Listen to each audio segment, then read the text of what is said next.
डर लग रहा है खान सर।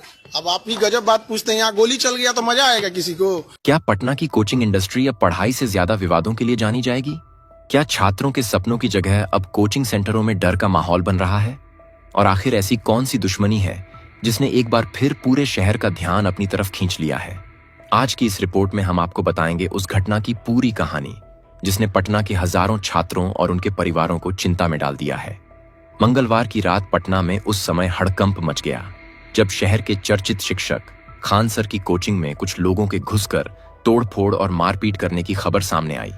घटना के बाद सोशल मीडिया पर तरह तरह की बातें फैलने लगीं। किसी ने फायरिंग की बात कही तो किसी ने इसे बड़ी साजिश बताया, लेकिन जैसे जैसे जांच आगे बढ़ी कहानी में कई नए मोड़ सामने आने लगे। बताया जा रहा है कि रात के समय कुछ लोग कोचिंग परिसर में पहुंचे और वहां जमकर हंगामा किया। कुर्सियां और सामान तोड़ा गया। इस दौरान ड्यूटी पर मौजूद सिक्योरिटी गार्ड को भी निशाना बनाया गया। गार्ड के साथ मारपीट हुई और उसे चोटें आईं। घटना की जानकारी मिलते ही इलाके में तनाव का माहौल बन गया। उस समय कोचिंग में नियमित क्लास खत्म हो चुकी थी। बताया जा रहा है कि उसी दिन बिहार पुलिस भर्ती परीक्षा का रिजल्ट आया था और बड़ी संख्या में छात्रों की सफलता का जश्न मनाया गया था। माहौल खुशी का था, लेकिन कुछ ही देर बाद सब कुछ बदल गया।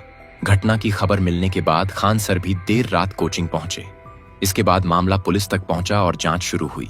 शुरुआत में कई लोगों ने दावा किया कि घटना के दौरान फायरिंग भी हुई है, लेकिन पुलिस ने जब सीसीटीवी फुटेज को बारीकी से खंगाला तो तस्वीर कुछ अलग दिखाई दी। पुलिस अधिकारियों के मुताबिक फुटेज में साफ तौर पर कुछ लोग तोड़फोड़ करते और ईंट पत्थर चलाते दिखाई दे रहे हैं। हालांकि अब तक ऐसा कोई स्पष्ट सबूत नहीं मिला है जिससे फायरिंग की पुष्टि हो सके। यही वजह है कि दर्ज एफआईआर में भी फायरिंग का जिक्र नहीं किया गया है। लेकिन इस पूरे मामले का सबसे चौंकाने वाला पहलू तब सामने आया जब पुलिस ने शुरुआती जांच में इसे दो कोचिंग संस्थानों के बीच चल रही पुरानी प्रतिद्वंद्विता से जोड़कर देखा। अधिकारियों का कहना है कि यह सिर्फ एक सामान्य झगड़ा नहीं, बल्कि लंबे समय से चली आ रही प्रतिस्पर्धा का नतीजा भी हो सकता है। पुलिस का दावा है कि कुछ लोगों की पहचान की जा रही है और सीसीटीवी फुटेज के आधार पर जांच आगे बढ़ रही है। जिन लोगों के खिलाफ शिकायत दर्ज हुई है उनसे जुड़े हर पहलू की पड़ताल की जा रही है। फिलहाल किसी की गिरफ्तारी नहीं हुई है, लेकिन जांच लगातार जारी है। अब सबसे बड़ा सवाल यह है कि अगर कोचिंग संस्थानों के बीच की प्रतिस्पर्धा इस स्तर तक पहुंच जाए तो उसका सबसे ज्यादा नुकसान किसे होगा? जवाब साफ है, छात्रों को। वे छात्र जो अपने भविष्य को बेहतर बनाने के लिए दिन रात मेहनत कर रहे हैं। वे छात्र जो अपने परिवार के सपनों को पूरा करने के लिए कोचिंग का सहारा लेते हैं। स्थानीय लोगों का कहना है कि यह पहली बार नहीं है जब इस इलाके में ऐसी घटना हुई हो। पहले भी यहाँ विवाद और हिंसा की खबरें सामने आ चुकी हैं। ऐसे में अभिभावकों की चिंता बढ़ना स्वाभाविक है। हर माता पिता चाहते हैं कि उनका बच्चा सुरक्षित माहौल में पढ़ाई करे, लेकिन जब पढ़ाई की जगह पर ही तनाव और झगड़े की खबरें आने लगें तो सवाल उठना लाजमी है।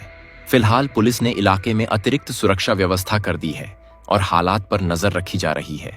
अधिकारियों का कहना है कि जो भी दोषी पाया जाएगा उसके खिलाफ सख्त कार्रवाई की जाएगी।